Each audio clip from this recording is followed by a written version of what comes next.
Are you ready? Hello, and welcome to the Whole House Podcast, where you can find home, health, and family all in one place. Our team is comprised of moms from different upbringings and backgrounds, and we each have different passions and giftings and strengths. We each represent a different room, and we all make up the whole house. So grab a cup of coffee and join our overly caffeinated ladies here for the Whole House Podcast. Hi, and welcome to the Whole House Podcast. Today it's Kathleen. And Amerey and Kathleen. This is our second take because the first time through, I can't look at Amerey right now because I just start laughing. Because I fell off my exercise ball. We're sitting on exercise balls, which seems to be a thing for us. She is seated on the one that is in a chair, so it's really hard to fall off of. So that takes a lot of talent. Hey, that's right, talent. So today we are doing a homeschool back to school edition. And what Amerey and I are going to do is just give you some stories from our life and give you some pointers. We don't know everything. We don't have it all worked out. We don't have homeschooling perfected. Says the woman who homeschooled 7 kids, and everybody asks her questions about how to do it. So I think she's pretty close. Well, and that's interesting because I was talking to Audrey about it because Audrey is my eldest daughter. She has 5 kids and she's homeschooling, and she was homeschooled almost her whole entire school career, and then after she graduated from high school, she homeschooled her 2 younger siblings for a year. Yes. So people ask her a lot for advice, and Amerey's going to be in the same situation because she's homeschooling for what, the third year? No, my oldest is 4. Well, she's a little ambitious. I will just say that her 4-year-old is very advanced, and so we're just going to kind of share some tips. And one of the things that I will say, having multiple children, it's really important to sit down and write a list for each specific child, what their needs are, what their strengths are. And yes, if you're listening and thinking, oh my gosh, that takes so much time, it does. Yes. Homeschooling takes time. It takes time. It's a myth. Yes. That homeschoolers sit around and watch TV and eat donuts all day. Especially the moms. Especially the donut part. The donut part. If you can't eat dairy or you can't eat gluten, you're not eating those donuts. And the only way you're eating donuts if you're a homeschooler is if your mom spent 2 days before grinding all the oats and that's right. The flour. We make our own donuts around here. And when we do make the donuts, they're gone within an hour. Yes. That's the way it is. So, from the 2 oldest boys. That's right. Who just walk by and take one and take another one. Anyway, we're good at getting off on tangents. Yeah. Right. One of the things that I've always done is you get out a sheet of paper per child and write down, first of all, what you think they need and what sorts of curriculum will fit that. And if you're a new homeschooler and you get that rainbow resource catalog, just pitch it because it's way too overwhelming. Yes. So my best piece of advice is before you even look at curriculum, write down what your child needs. Yeah. Do they need social studies? Are they advanced in math? Yeah. Are they advanced in reading? Are they struggling in one area? And you write all that down. And I would do that for each of my 7 children. And then I would decide where to go from there. Yeah. And I would say that if you're new, if you're an experienced homeschool mom, then I don't necessarily think that you have to do this. But if you're a new homeschool mom, whether it be new, you're just starting your 4-year-old or your 5-year-old or whatever, or new, you're just starting with your middle schooler or high schooler or whatever, I would say start working with them first on their strengths, because that way that's going to get you into the swing of things and don't start working on their trouble areas first, because then you're going to get mad and they're going to get mad, and then you're going to say, homeschooling is not for me. Exactly. Work on their strengths for a month or 2. And, yeah, Glenna, you tell them. And that will just help ease you into it and make you feel like you can actually accomplish things because you can. Right, and then you make that child feel successful. You want your children to feel successful, and that was another point that I was going to make is whenever you are planning out your school year, so maybe you already started, or maybe this is all new to you and you're thinking, I haven't done any of those things. I haven't planned out the school year. I just leaped in. It's okay. Take a day off, take a weekend. And yes, we get babysitters for going out to dinner. Yeah. Or, we spend that extra time at night with our hubbies watching a movie. Take some time and sit down with your husband and talk about all of these things. Especially if you're pulling a kid out of school because they have a special need. Maybe they're struggling with reading. Then don't make reading the thing that you focus on at the beginning. Yeah. And it's hard sometimes with husbands because sometimes if you've pulled a kid out of school and because of that, because you're like, well, he really needs to focus on reading, he's not getting the one-on-one, and there might be other reasons, but the one trouble issue, and then you start working on something. Your husband might get, because men typically do, they're like, attack the issue, get it done. So they might get frustrated or ask you why, like, well, why aren't you working with his reading? Why can't he read yet? And you just have to just be prepared and calmly answer. Don't get frustrated and flustered like, you're already saying I'm messing up, because that's what we do. Oh, were you listening to my conversation? No. I'm listening to mine. Right. Well, and the thing is, at that point, if you can think of it in advance, talk to your husband about the demeanor of your child. Yes. I know Lori and I recorded a podcast a little bit ago, and she has been homeschooling for 3 or 4 years, 6 years. 6 years, sorry. But anyway, I watched the demeanor of her children change after she pulled them out of public school. And her oldest, Alec, was in junior high, so he had a lot of public school under his belt, and it took him a while before he was relaxed and excited to learn again and willing to participate in his schooling. And you may have that period. I had that period with my oldest because she went to public school for a couple years and then private school for just 1 semester because we ended up moving.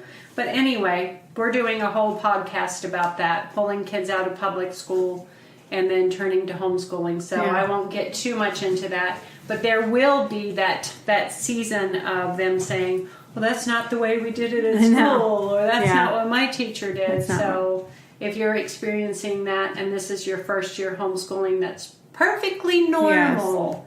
That's perfectly normal.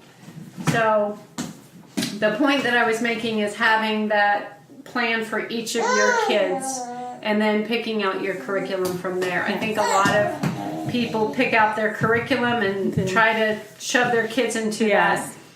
Say, you are going to do this because this is what I picked out. But the beauty of homeschooling is that you can specify your child's education to, don't pull the curtain down, to them. Glenna, no, it's definitely Kathleen. To them, you can specify their education to what they thrive in, and they like, I know that when I was younger and I was homeschooling, I was really bad at test taking. And I was also really bad at math. And obviously Kathleen didn't just let me slip by without doing any math. I just said you don't have to do math. No, I did not say that. But she definitely had me do things. Lots of my curriculum was really writing based and reading based and things like that. But my brother who excelled in math was different. His was very, and Anya, who she did science, she was like the science fiend. Yeah, she got 100 on every single test in chemistry, and she excelled in those science areas. Yes, and we did that podcast You are the boss and Yes. the employee. Yeah, we did. Well, it's the Go same back and thing. listen to it. Yeah, go back and listen to that one. It's the same thing when you are homeschooling. Yeah. You're the boss and you're the employee. I think often when we begin our homeschooling journey, we think we have to do it exactly like the school system did it. Right. You know, when I went through that, I set up my schoolroom. There's nothing wrong with having a schoolroom. Right. And that's a great idea, especially if you have room in the house. Yeah. But if you don't have room in the house to have a specified schoolroom, you don't have to do it that way. As well as you don't have to do, we're going to have our classes and Right. we're going to ring a bell Right, and we're 'cause- going to sit there for that long. I lived my first year of homeschooling. Seth and I had moved in with Kathleen and my dad. Kathleen, like Kathleen's not my mom. My dad and my mom, but Kathleen and Jerry. Because we were looking to purchase a new home and things like that. So I didn't have a schoolroom. We had plenty of room. Seth and I had a room and the girls had a room, but we didn't have a schoolroom. We did all of our school in Cecilia and Moira's bedroom. And so we didn't have this specified, like, this is our schoolroom and this is, we had like a special box that we kept all our stuff in. And even now in my house is really small, so I don't even have a certain room for that. We have a drawer, and right now this next year, this coming year, I'm going to have more school books and stuff because I'm going to have 2 kids that are doing stuff, but I just really had one, and so all of her books just fit in that one drawer, and it's exciting for them to run into that, well, for the littler ones to run to that drawer. The 18-year-old. Yeah, the 18-year-old. We're going to do school. Yeah. No.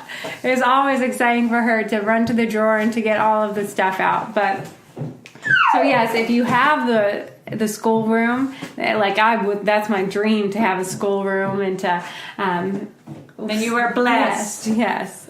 To have I can hear one of my kids outside the door. To have a schoolroom and to have all of that, then definitely don't feel weird setting it up or anything like that. Oh, okay. Don't feel weird because I think that one of the big issues that we get in, homeschool moms get into, is talking to ourselves down in our head, down or up, and it's because. Right. But you have to remember that you're doing this because, whether it's because you specifically feel called to do it, or because your child is struggling with something in school or bullying or anything like that, that you have the ability to shape everything about your homeschooling, and you should not feel ashamed or weird about doing any of that, about whether you set up your own schoolroom or whether you have a shelf on the bookcase or anything like that. And don't talk yourself down like, this is stupid, I'm being Right. ridiculous. Right. Your homeschool should be tailor-made to your family's personality. Like, if you know that your children are very literature-oriented, then you should pick out a curriculum that has a lot of literature. If you know that your kids or a particular child is very sciencey oriented, like one year one of my sons did, his science was car engineering. Yeah. He knows the name of every kind of car. I was sitting down in my chair. Exercise ball. That was not gas. Let me just say that. This is such a great podcast right now. This is real life here. Yes. And by the way, speaking of books, I think that Glenna She just completely destroyed a book while we're talking. She loves books so much she will tear them apart. But anyway, don't one of the things I love about some homeschooling families is that they are comfortable with their personalities and their skin and their way of doing things. Yeah. So be comfortable. You are a family, take your family name and really work out what you want it to be. Yes. We call our house the Guireshire, and that just gives an ownership to your kids, and everybody knows that this is the Guireshire. This is the way that we do things, and just like that. Glenna's adding her 2 cents here. And even say, this is the way that we do things here because we love this. Or, we make homemade ice cream because that's what the Guires love to do here at the Guireshire. And that just gives your kids like a sense of family, a sense of belonging, and a personality for your family to have. And that's really important, whether you homeschool or not. But I think it's even more important when you do homeschool, because kids like that, everyone likes community, and kids especially are looking for that community. So you need to create that in your own home. So what I was saying, I keep going back and forth about, picking out what each kid's needs based on what their strengths are, what their weaknesses are. And then if you are new to homeschooling and you don't know how to pick out curriculum and the Rainbow Resource Catalog overwhelms you, then find a seasoned homeschooler, someone who's been doing this for a long time, who knows a lot about different curriculums, who can guide you. Because that way you're getting the benefit of all the years of experience from that person. And then when you're looking at things and you're looking at different curriculum, you can text someone. It's as simple as a text or a message and saying, hey, what do you think about Andrew Pudawa's IEW? Or what do you think about Sunlight? Or what do you think about Abeka? And what do you think? And just get different opinions. And instead of just taking the opinion, think about what they're saying about that particular curriculum and then think, will it work for this child? Or will it work for that child? And be specific.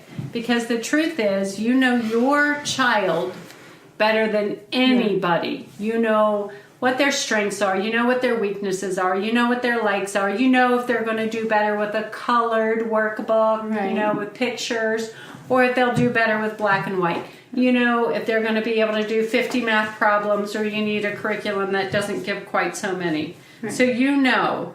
So once you get all that down pat and you know what each child needs, and then you pick out your curriculum, and then you can start putting things together. And I would also say that after you've picked all that stuff and you've gotten it and you're starting on it, and halfway through the semester you're working in this workbook and you're like, this is really not working for this kid. Don't get discouraged. Just realize, okay, I figured something out. Glenna's showing off one of her tricks now by saying hi. I figured something out that doesn't work for this child, so I'm going to have to switch workbooks. And don't get discouraged and feel like you're behind, because another thing that I will bring up here is that parents are, homeschooling parents, especially ones that have pulled their kids out of the school system, or first-time homeschoolers that were not homeschooled themselves, they tend to get hung up on state education standards. Yes. And don't feel like just because your child isn't doing something on the state education standard level in their age that they're failing, because they're not at all. And some kids will be ahead, and I was never on state education level for math ever. No. Ever. You were way ahead in reading and reading comprehension and writing. Yes. But that's the thing. Those standards were developed just so we could have some sort of norm. Yes. But they are not the standard that you think that each child should be exactly on that level. Right. Because every single person is different. And God created each person with different strengths and weaknesses. Yes. And the idea that everyone should be the same in every subject is just a ridiculous idea, because you're going to be doing different things in your life, and you have to think of this as long-term.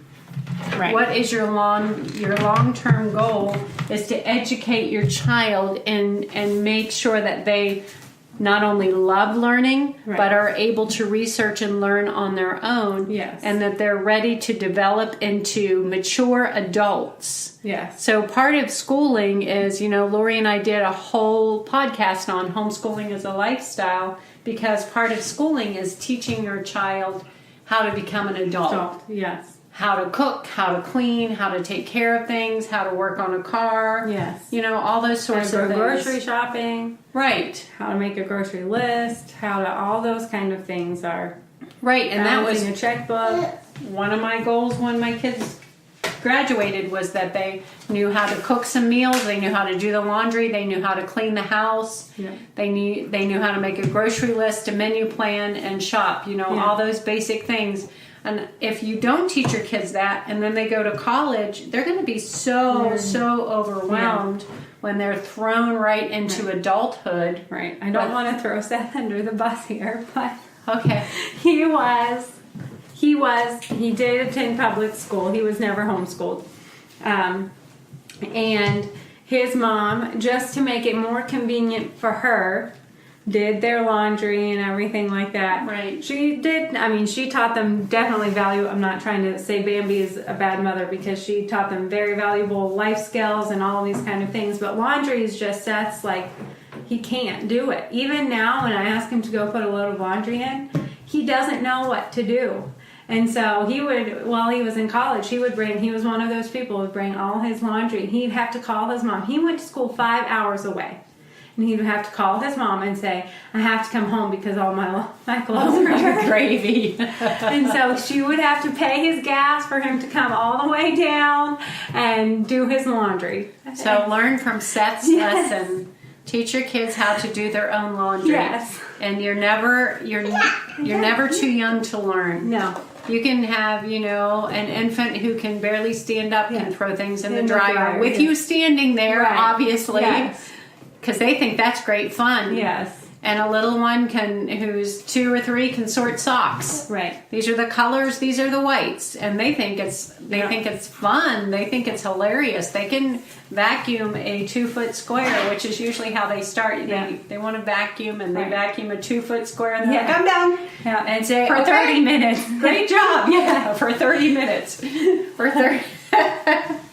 Yeah. So I will say that from a little kid like preschooler standpoint, one of my biggest downfalls when I started homeschooling Cecilia, and even though she was advanced, was looking at other moms who had kids that were doing things that she could not do yet, and being like, well, I am definitely failing. So don't do that. And with little kids, remember that everything can be made into a game. Yes. Glenna. Handwriting can be made into a game. Counting things can be made into a game. All of those she learned her letters, and we would play scavenger hunts and all these kind of things. So, while it's important to have a plan when you're starting with your preschool or kindergartner, don't stress yourself out and stress your kids out by sitting them down at a table. Your 4-year-old down at a table and be like, okay, we are doing school. This is the plan. Yes. Make school fun for them, and look up. I did all of Cecilia's first year of homeschooling all off of this one mom's blog who had already done all the work for me. And she was awesome. And it was lots of games and coloring and learning different letters and all of these, and learning how to count and all of these kind of things. So it was just something that we incorporated while we had a set aside time. It was just something that was more of, this is a play hour where mommy is doing these specific things with me. And I did call it school. It's not like I didn't call it school, but it wasn't that I sat her down for an hour and I was like, okay, we're not getting up from this table and you're going to learn how to read and write. But also know your child's time limitations and how long you can work with them for one period of time. They're a little kid, maybe just a half an hour to an hour. Even if you do want to do it multiple times a day, a half an hour here, a half an hour there. Or 15 minutes, Yeah. because I have so many moms come to me and say, okay, I'm going to homeschool. We're going to start with preschool. What, 2 or 3 hours? And I'm thinking, no, Yeah. that's way too long for a 3-year-old's attention span. Yes, it's way way too too long. long. And the thing is, you can do so much in just 10 or 15 minutes. Yeah. It doesn't have to be long and drawn out, especially because education is for the long haul. Right. You're not trying to teach them everything in 15 minutes. Yeah. And you're not trying to teach them everything in a year or Yeah. 2 years or 5 years or 6 Yeah. years or even their whole homeschool education. 18 years. Yeah, you're not trying to teach them everything. You're trying to impart to them the joy of learning Yes. and the ability to educate themselves. I think it was Mark Twain that said the goal of education is self-education. So that's what we're aiming for, and that's what you want to keep that joy of learning alive. So if you're starting your homeschooling with, we are going to sit at this desk for the next 6 hours, Yes. then no, it's not really going to go very Right. well for you. Even for your high schoolers, they have time limitations that they can spend on certain subjects. Like I could probably have spent hours and hours reading and writing, but I could honestly probably only take about a half an hour of math, and I could not, like, I did cry every day, but Yeah, she did, and she, for some reason, she attributed relationships into math, and I remember just doing 'Cause this I'm a one teeny tiny bit algebra autistic. ratio problem about flowers. I was and you're not gonna- in high school at this point in time. No, you were not in high school. You were like in 5th or 6th Yeah. grade. And so you're going to plant this percentage of these kind of flowers and this percentage of this kind of flowers, and what was it going to be all together? And she's like, I would never plant those flowers next to each other. And she wouldn't do the problem. So which brings up another really good point. Do not base your success on your Yes. child's reactions. Your kids, unless they're like weird, they're not going to jump up every day and say, I can't wait to do school. And if your kids do that, then they're gonna be very, very, you're very, very blessed. Yes. What I mean to say is, even kids who enjoy learning, like Amerey did and Audrey did, and most of my kids enjoyed learning, they're not always going to be excited. Yeah. Sometimes when you have this really, really great plan, they're going to oppose it. They're going to melt down. Like Amerey said, really, literally every day she cried during math. And I couldn't just not do math with her. Right. I had to at least get Come on, some Mom. basic math skills in her. You know how they say, you used to tell me you won't be able to carry a calculator around all the time? That's false. That's false. I know. I have one. Things have changed. But you know what? I made another friend of mine who homeschooled all of her children all the way through. Yeah. And her daughter is Amerey's age. And I remember her coming to visit when her daughter was just finishing up her senior year, and she was lamenting. She was like, listen, Emily still can't do her multiplication tables. Neither can I. And I was just kind of like, well, it's okay. It's going to be okay. So if you set your standard for each child as exactly the same, Yes. you are going to be frustrated, because every child is different. And as you can see, Amerey is a very well-rounded, Thank you. intelligent. She's a great mother. She can't sit on an exercise ball, but she is a great I also mother. have to pee. She also, and these things really make you have They to pee. really make you have to pee. So, don't box your child in. Yes.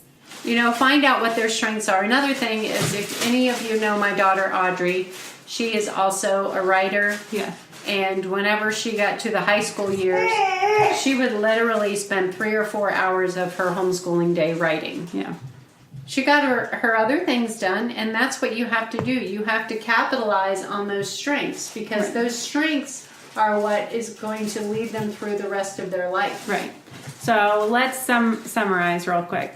First one is look at each child's strengths and weaknesses and capitalize on their strengths. Plan out things around their strengths. Start with their strengths. be open to change throughout the year. Yes. Know your child's time limitations. Exactly. Have a plan, but be willing to let that plan go. Be flexible. Yes. Don't base your measure of success on some guidebook. Right. And I would say I think my last thing that I would add in is do fun things too. Yes. Go to an apple orchard during apple season, and that can be your school day. And don't feel guilty for not doing math that day. Yes. Or not doing science that day. Yeah, we have an apple picking day here every year, and the kids come and we make applesauce and we do some activities and crafts. So do stuff like that. Yeah. Those are school. Those are life skills that kids need to have. Yes. And don't keep beating yourself up. Yes. Don't compare yourself to others. Yes. Be yourself, be your family's personality, and shine. Right. Do what you guys do best, and do school the way that you guys do it best. Right. So we're going to wrap it up here today. Anything Because else? I have to pee. Because Amerey has to pee. I don't think so. Just go into your year joyful and not stressful. And if you're really stressing about it, then I would encourage you to just take a step back and reevaluate. And I'm not saying decide not to homeschool. I'm saying stop, reevaluate, and find the joy and make yourself relax. Your children are not going to fail in society just because they didn't learn to read the year that you wanted them to learn how to read. Exactly. Well, and I'm going to add one more thing. When she says, take a step back and relax, I think it's really important, and I know I'm just tagging this on, but this is really important. Have a mission statement for your family. Like, why are you homeschooling? Write it down. Like, is this something you felt that God called you to, or is it because one of your kids has special needs, or you adopted children and it's very difficult for them to be successful in the school system in your area? I've heard that a lot too. So sit down and write out your mission statement for your family and for your school, and why you started homeschooling. That way, when you get to a rough patch, you can go back and look at that. You can pull it out. You can read it to yourself. Because if your mission is to make your children lifelong learners, then just because they don't read it, like Amerey said, at the time or year that you want them to, or they don't excel in algebra, like one of my kids did algebra 3 years in a row. So, and that's another myth about homeschoolers, is that every homeschooler is academically advanced, and that's not always true. Sometimes homeschoolers are artistically advanced, creatively advanced. It depends on the child. Musically advanced, or like I said about my daughter, she was writing during her high school years 3 or 4 hours a day, and she's definitely an amazing writer. So that was just my last tip, write a mission statement. So that helps you when you're getting into those rough patches. So thanks for joining us today on the Whole House Podcast. Be sure to follow us on Facebook and Instagram and all those wonderful things so you know what's coming up next. See you next week. Bye. We're so glad you could join us here for the Whole House Podcast. Please subscribe, and if you give us a review, we might pick our favorite and send you a prize. Please remember to like the Whole House Facebook page and follow us on Instagram at @the_whole_house. And please sign up with your email on our website, thewholehouse.org, to be notified when new things are happening here at the Whole House. Thanks so much for listening.